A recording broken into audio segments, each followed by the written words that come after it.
Good evening, guys. Excuse me. Good evening. I hope everyone is well. Welcome to live session 3, which is absolutely fundamentally, integrally important to the whole model, the whole framework, the whole blueprint, because it kind of provides the linchpin, the link between the theory and the neurology and the science, and then the practical actual techniques that we need to apply to bring about change in our inner world, but also, just as importantly, our outer world. So today is the bridge between theory and science and neurology and research, and actually seeing changes in our world, in our life, as the months and years progress. So fundamentally important.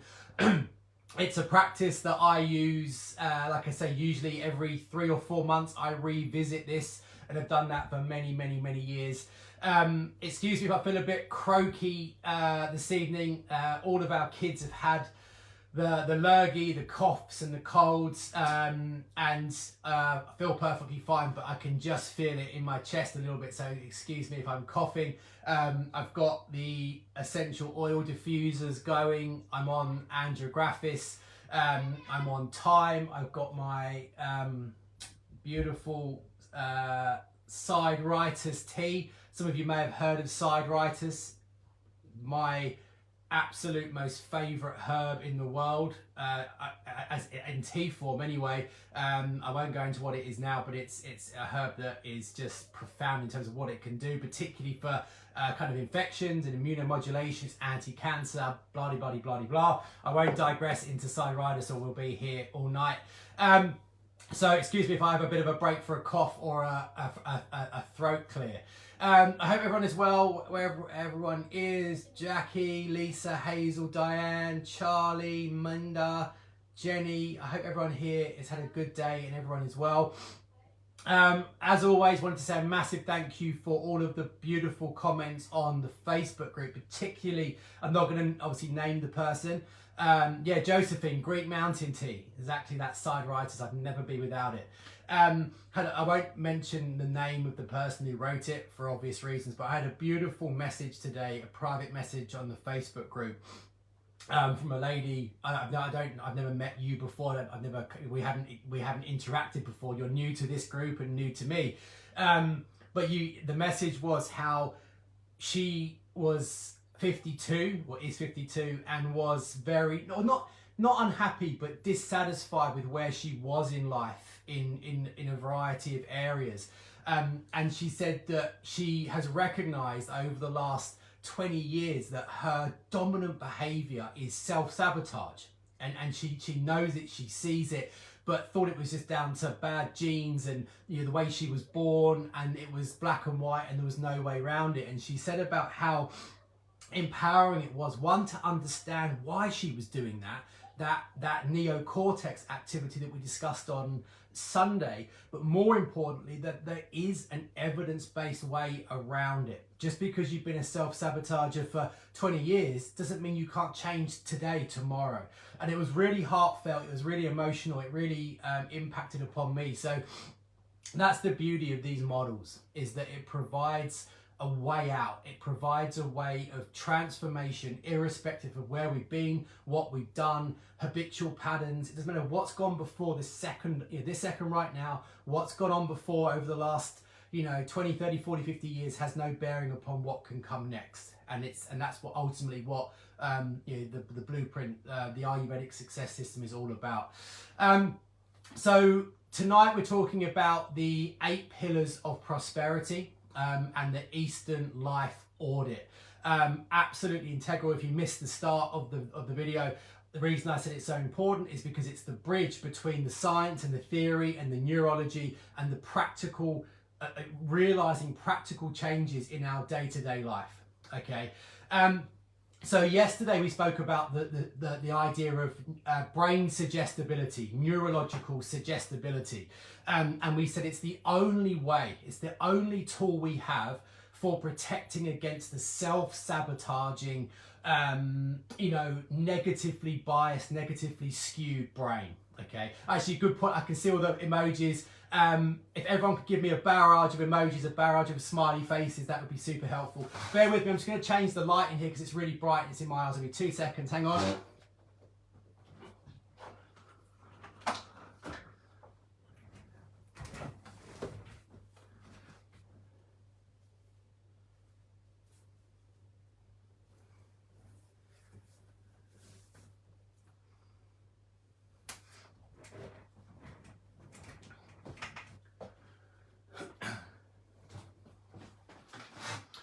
That's better. Right, okay, I can see the screen now. So yeah, if everyone could give me a barrage of emojis, smiley faces, thumbs up, just to get this video to the top of the feed, to make it easier for people to find, that would be super grateful.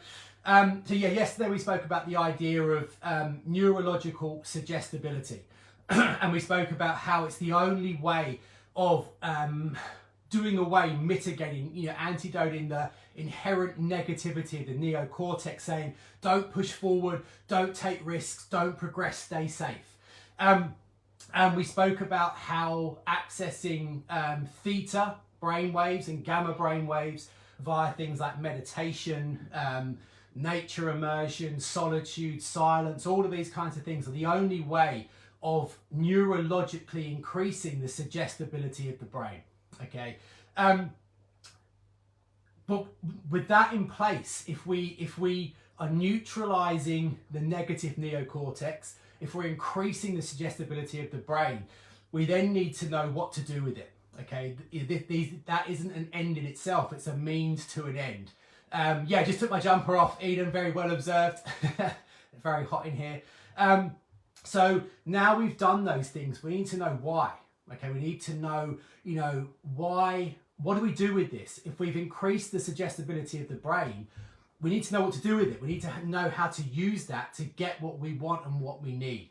And there's a famous saying in the Eastern traditions, which is the only way to get to where you want to be is to know where you're going.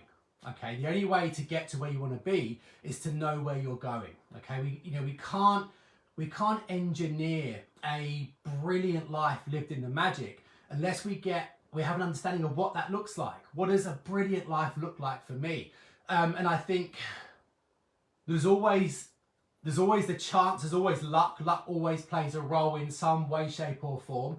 But generally speaking, I think the chance of engineering a brilliant life lived in the magic that we're really happy with, the chance of that happening without engineering it consciously is like a lottery win. Okay, the chance of that happening completely on its own without engineering it is like a lottery win. And there's a beautiful analogy, which is like the chance of engineering a life lived in the magic, a brilliant life, without engineering it consciously is like a hurricane blowing through a scrapyard and a fully functioning Boeing 747 coming out the end. I love that analogy. The chance of living a brilliant life, engineering a brilliant life, is like a hurricane blowing through a scrapyard and a fully functioning plane coming out the other end. It's not going to happen, okay? We need to engineer our life in a way that creates this magic, this abundance, this happiness, this success, this meaning, this purpose. And that's why the 8 pillars of prosperity are so important, okay? So important. Because the 8 pillars of prosperity provide an all-encompassing blueprint, an all-encompassing framework for making sure that there are no gaps, making sure that we are creating success in all of the key areas, okay? And it also provides a framework for using the Eastern life audit, which I'm going to talk about in a minute, okay? And I want to talk about both of these now, actually. The real power of the 8 pillars of prosperity and the real power of the Eastern life audit is that it creates something called embryonic growth. And I can't overemphasize the importance and the significance of this. So embryonic growth, as far as I'm aware, the Ayurvedic success system, the blueprint that this uses, is the only model I've ever come across that emphasizes the concept of embryonic growth. And it is fundamental, it's integral, essential to this whole model, okay? And embryonic growth is this idea of building success in different areas of our lives at the same time. Okay, so it's not a case of being wildly successful in one area but really unhappy or unsuccessful in another area. Embryonic growth is where we build success in all of the primary areas of our life at the same time. Okay, so that there's no isolated areas, and isolated success, I think, is futile. And I think one of the reasons why, some of the World Health Organization, some of the clinical research shows that the levels of discontent, the levels of unhappiness, the levels of life dissatisfaction they're not epidemic, they're pandemic in the West. Okay, over 65% of adults in the Western world, across sample sizes of over 50,000 people, so really big clinical studies, over 65% of adults rate their life as lacking meaning, lacking purpose, being boring, repetitive. There's discontent, there's dissatisfaction. Okay, that kind of data upsets me in a profound way, because life is so special and it's so amazing, and we're so privileged to be alive, and we can't accept that. We can accept being there, because that might just be bad luck, but we can't accepting it. We have to acknowledge, okay, that I'm not happy here in this way, but I'm going to strive for more. And we have to create that success embryonically, okay? And what I mean by embryonically is, what's the point, just as some random examples, what's the point of being financially abundant, financially secure, having enough money to be really comfortable, but being really lonely or really isolated? What's the point of having a meaningful job, a job that you love, that sets you alight, if your relationships are failing? What's the point of having loads of meaning and passion in your life if your health is failing? Okay, the list goes on, but the point remains, and the point is that having isolated success in a few areas and an absence of abundance in other areas doesn't create a life lived in the magic. It just creates friction. And I think the area this is most commonly observed is in money and relationships, because what the sociological research shows is that as people become more successful in their careers and start earning more money, typically relationship status falls, because they're working harder, they're away from work, more work becomes more of a priority, which means there's less focus on relationships and husbands and wives and kids. So you get roaring success in careers and money, but deteriorating success in things like hobbies, passions, relationships, parental roles. I think that's probably the most common one that I see. And living in the magic requires us to build success in all 8 areas of an abundant life. So the Eastern traditions categorize the life experience, our life, as being made up of predominantly 8 key areas, which they call the 8 pillars of prosperity. And it's about building prosperity, building abundance in all of those areas. And the reason it's called embryonic growth, because it mirrors the way a child, a fetus develops in the womb. As a baby's growing in the womb, it doesn't build a skeleton perfectly, and then build muscle tissue perfectly, and then build a liver perfectly, and then build skin perfectly. It doesn't build piecemeal. A human baby grows embryonically. Every part of it's developing at the same time until 9 months later, a perfectly formed child comes out. It's the same with us. We need to be building our life embryonically, building strength in all of the areas at the same time. And if we apply the concept of embryonic growth to the 8 pillars of prosperity, it's the only model I've ever come across, and I've tried to study as many models as I can. I've never come across a model as profound as this, what I call the Brilliant Life Blueprint, which is actually a 6-month program I'll talk about later in the week, which is the full blueprint, the full program. But I've never come across a blueprint that allows us to move into the magic and really, not theoretically, but tangibly, palpably, really genuinely experience a change in our life. In the weeks, months, years that follow, actually looking at your life and thinking, I'm so happy with the way it's going. It's far from perfect. There's good days and bad days, but I'm happy with where it's going.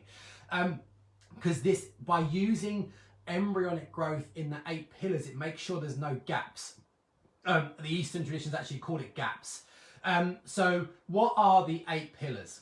Okay, so there's a kind of full disclosure and full clarity, really. There is, it's important to emphasize that there is a degree of variation in these. So across the Ayurvedic, the Tibetan, the Nepalese, the Bhutanese, the Chinese, kind of there is a slight variation in these pillars, but I've tried to consolidate them into a way that's most practical, most authentic, and most relevant to us in the West. Okay, so well, first, before I dive into these, is everyone happy with why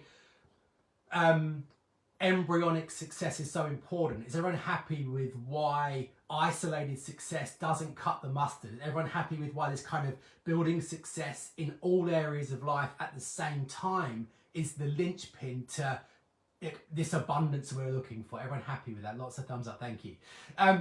So the 8 pillars of prosperity, what are they? Okay, they're health, okay, they're service to others, making a difference to the wider world, they're family and relationships, okay, they are financial abundance, having enough money to be secure, okay, they're jobs and careers or craft, okay, if we're working, do we enjoy our work? Does our work give us meaning and purpose? Do we enjoy our work?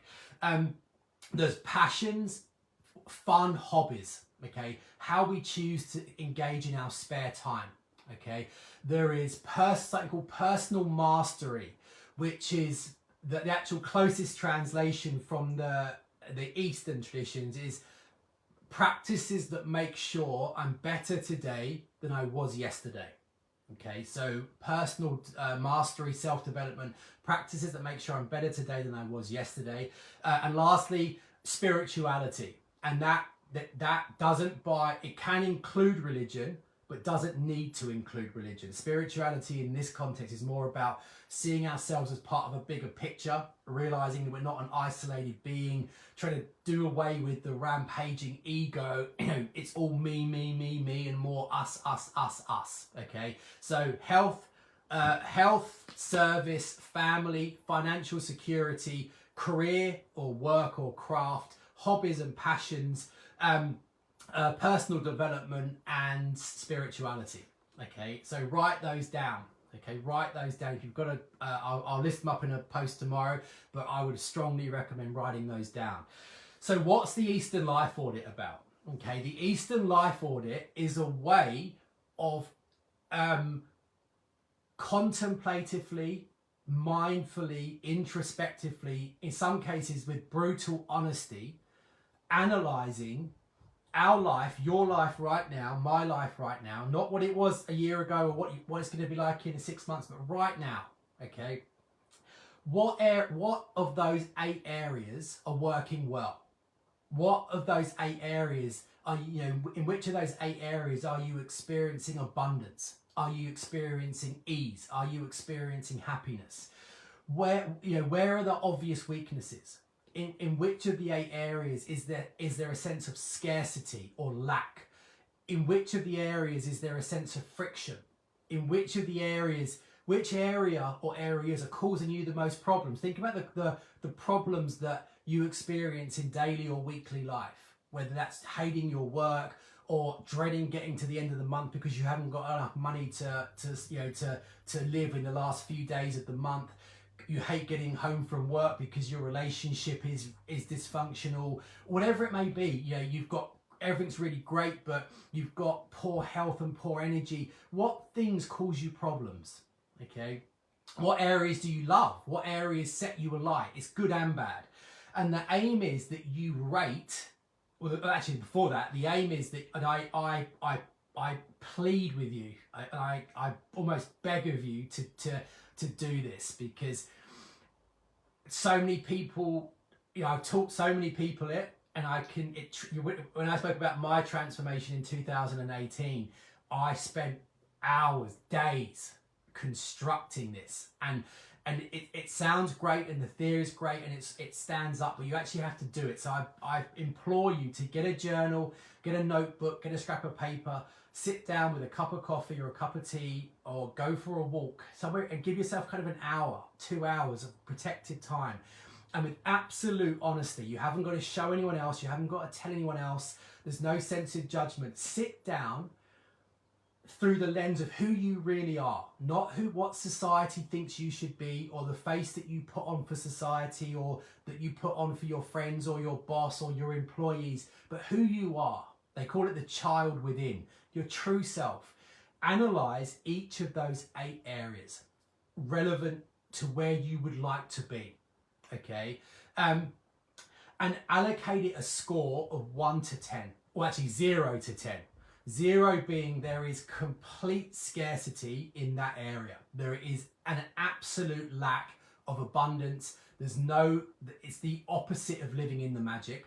Or rate it a 10, which is abundantly in the magic. You're living, in that area, that pillar, your life is abundantly prosperous and happy. Okay. And the reason this is so important is this beautiful psychological formula, and people who are in the Ayurvedic mentor who have followed me for a while have heard me talk about this ad nauseum, because it's something that informs every day. So there's something called the Brahma Mutra Miracle Morning, which is an hour practice that you should do every morning to set your days up for greatness. It's where you're the architect of how you want the coming day to go. Okay, and it's part of the full blueprint. We're going to do a bonus session on it next week. And a big part of that is about awareness, okay, because it's this beautiful formula, which is as you increase awareness of an issue, it allows you to make better choices around that issue. And as you make better choices, what happens? You will always get a better outcome, always. Okay, so the aim of the Eastern Life Audit is to bring awareness to all of those 8 primary areas of life and rate them from abundant abundance to scarcity. And by bringing awareness to where there's a weakness or where there's friction or problems, by having awareness, it allows us to create better choices around that. And with better choices come the better outcomes. And I've got 101 examples of where I've seen this play out in real life. From high-flying executives to cancer patients and everything in between. But the one I always talk about was because it's the one that I'll never forget because of how powerful and quick the transformation was. Hi, Deborah. Yeah, it's life-changing. It's now part of my life. Yeah, I can't imagine life without the Eastern Life Audit. So there was a guy called Rob. Okay, Rob was actually a patient of mine for many years. But he came to me in this context, nothing to do with health, but just because of life problems. And he was having, not at the divorce point yet, but his relationship was deteriorating quickly with his wife. He'd been married for 18 years. And there'd been no affairs. There had been no major arguments or issues, but they said they'd just grown apart. There was no intimacy, there was no connection, there was just no love, there was just no connection at all between Rob and his wife, and it was felt on both ways. There was no guilty party, there was no cause for it. They just drifted apart. And then I started talking to Rob, and actually his wife, which is bizarre because I'm not a marriage counsellor and I'm not a relationship counsellor, but this applies to everything. And actually after about the 4th session, his wife actually came in to the clinic, and we spoke about it, and we said, okay, well, why are you drifting apart? Why is that not that intimacy and that connection? And they started talking it through, and it was saying, well, life is so busy. The kids are, they had one kid at university, a kid at A level, and a child doing GCSEs. And there was no time. They were working long hours. They would get home, have dinner in front of the TV, and it turned out they would go kind of weeks without really ever having a conversation. They'd never actually they'd never engage. They'd never chat. And when they did the Eastern Life Audit, their finances were kind of a 10, very, very strong. Their careers were a 10, very, very strong, but their relationships were almost 0. And they said, okay, well, why? let's bring awareness to this. Let's pick something we can work on. So by bringing awareness, it was we don't spend any time together. We don't actually connect. So what was the result of that? Making a better choice. And they said, okay, every Wednesday we are going to, because that worked for them, we're going to sit down, have light a candle, cook a lovely meal, and we're going to sit down as a couple and we're going to eat dinner and we're going to talk like we did before when we were first going out. And then every Saturday morning, we're going to take the dog out and go for a walk and get a coffee. And on Sunday, we're going to do something like go to the cinema, go for a walk, garden together, watch the film. So 3 days, kind of about 6 hours a week. Okay. And that, by having the awareness, allowed them to make a better choice. And that choice had a profound impact upon outcome, because then they sat down together and they started laughing. They started enjoying meals, cooking together, going out and doing stuff. And they, within about, with absolute sincerity, I think it was in about 8 weeks, they said that we feel giggly. We feel like we're kind of guilty teenagers again. They were holding hands and they were in a honeymoon phase. Nothing had changed. Their work hadn't changed. Their time demands hadn't changed. Their careers hadn't changed. The only thing that had changed was awareness of a problem, which allowed them to make a better choice, which gave them a better outcome. You can apply that to every other one of the 8 pillars. Okay, and this one here, this is not mine. It would take me about 3 days to make that. I'm an absolute technophobe. This was actually someone last year, so 23rd of the 1st, 2004. And this was one that someone else did, okay? So they've got spirituality, self-development, career, passions, finance, relationships, service to others, and health. So you can see some of those areas like, what's that one? Self-development and money, very, very strong. But straight away you can see no time for hobbies and passions and very little service to others. So straight away it provides a really profound pictorial representation of where you need to put emphasis, okay? Where do I need to put more energy, more effort?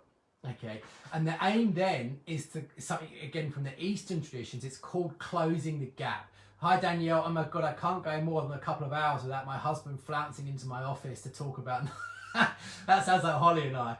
Hi Joe, health services to other, yes, that's, so health services to other, family relationships, financial abundance, jobs, career, passions, hobbies, personal mastery, spirituality. Thank you. I'll talk about retirement and if you're not working in a second, because I can see a few comments coming up about if you're not working, okay? And then in the Eastern traditions, they call it closing the gap, okay? And this is why tonight's session is so important, because it provides that bridge between theory and tangible life change. So closing the gap is based upon, firstly, we're aware that the brain is self-sabotaging through the neocortex, which we discussed on Sunday. With that knowledge, we have a practice for antidoting it by increasing the suggestibility of the brain via theta waves, which we discussed yesterday. We've now brought awareness to what areas are strong and what areas are weak, and what areas we need to work on to create that embryonic growth so that we're living in the magic in all areas. With those 3 things understood, we can then do what? We can then mobilize proven ancient neurological tools and techniques for them bringing about change, okay? It's no longer about theory. It's no longer about neurology. It's about, right, now I know all this, how do I actually use it? How do I press it into service so that this time, next month, 6 months, 12 months, 2 years, my life is actually different? Not theoretically, not science, but when I get up in the morning, my life is better than what it is now, or is more embryonically successful than it is now. And that's where we apply tools like the 4 keys of success, which are ideation, visualization, verbalization, and actualization, which I'll talk about tomorrow. I hate the word manifestation, but the actual science, manifestation has got all these woohoo connotations. But there's actually very strong neurological research around, we're all manifesting all the time. It's just how do we do that consciously? It's about transforming our health. It's about day stacking. It's about all of these tools which we're going to talk about tomorrow and Thursday, particularly tomorrow. We'll talk about that, in the full 6-month blueprint. There's everything. So this is the gateway now, because from here on, it's about actual practical techniques. How do I use this knowledge to change my life? Okay. For everyone who's talking about retirement, okay, lots of questions about retirement. Hi, Marcia. I think you include the main thing you were doing in retirement, for instance, volunteering, gardening. Yeah. So the only thing that really changes in retirement is obviously the career or work one. Okay, because if you were working and meaning and purpose was your work, and you retire, then by default you have to find another meaning and purpose. So the real change obviously in retirement is there's no longer career. And that's why it's often called craft in the traditional sense. So career can often be transmuted into things like volunteering. It could be things like helping others. So if your kids are, if they're working, your kind of role might then be looking after grandkids. Okay. It could be, supporting, your husband or wife if they're still working. So you don't always need to find a replacement. Okay. It might be that if you've completely retired and you're completely happy with that, then you might be beyond that career phase and you don't necessarily need to replace it. Okay. But a lot of people find that things like passions, meaning, purpose takes on a bigger role in retirement because that's lost through the world of work. Okay. So, and I can remember for me, when I completed this in 2018, and in tomorrow's live, I'll bring in the box because I use it regularly because it motivates me so much, because every single one, tomorrow we're going to talk about ideation, which is actually where we get kind of deep and dirty with actually working out where we need to be. Every single one of the things I set myself actually came to fruition last year, which is something I'm so grateful for. But when I did my Eastern Life Audit, it was in a journal rather than on a computer. But my relationships, were down to 0 being terrible, 10 being the best. I put my relationships as 2, not because they were bad, but because there was no time for my kids, for my parents, for my wife. So that was a big an impetus for how I engineered that transformation. Passions and hobbies. I love downhill mountain biking. Sailing. Traveling. Reading. I've got so many passions, but I had no time for them. So that was very, very weak. But so it really I used the Eastern Life Audit to inform my ideation. How do I actually use that knowledge to work out what a brilliant life looks like for me? Okay. So if you can't work, it doesn't matter. So you put there, Katie, you can't work as disabled. You don't have to have work. Okay. You don't have to consciously engineer something if it's not suitable or relevant for you. Because if you were a stay-at-home mum, it's not work in the traditional sense. It's harder than work. But there are some contexts where you don't always have to have everything, and work is kind of the weakest one of those. Okay, so the task for everyone, and I plead with everyone to actually sit down and do this tonight or tomorrow. Sit down quietly with a piece of paper, look at your life, look at those 8 pillars, look at how satisfied or dissatisfied you are with them, and rank each one 0 to 10, because we're going to need this information. We can't use tomorrow's techniques without tonight's information. Okay, so sometimes it can be quite exposing. Some people say often it's quite brutal at times because it makes you confront yourself. It makes you confront. I never forget one of the people one of the guys I taught this to years ago. He said something I'll never forget. It kind of not upset me, but it was a real impetus to make sure I never said the same thing. He said, if the boy could see the man, he'd weep. If the boy could see the man, he'd weep. He said, if my 15, 18-year-old self could see the life I'm living now and the choices I've made, he would be so upset with me. And that was the impetus for him to transform his life. But you can't do that without that honest look at where am I compared to where I want to be, and how do I get from here to there. Okay, so tomorrow's session is about how we actually begin the process of change, but using this information. So it's absolutely integral. Okay.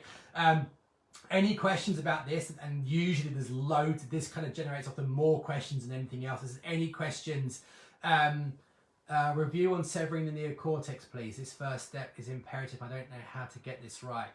So severing the neocortex, we have to sever the neocortex because that's going to say, don't do this. This is the neocortex's nightmare, because it's saying, do not push out, do not improve, do not take chances.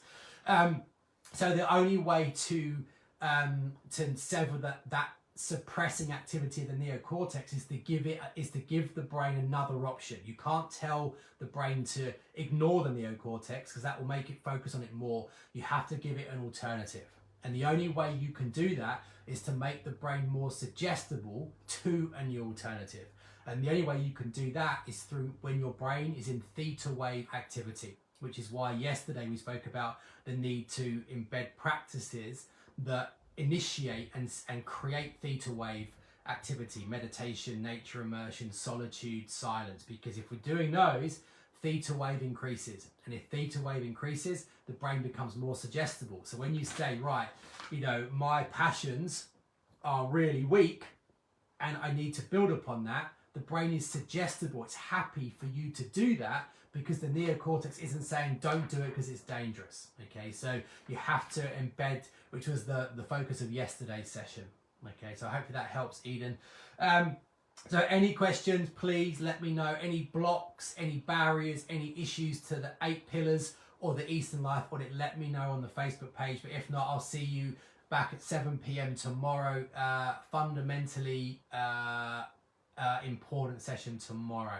Okay, so have a great evening, guys, and I will see you soon.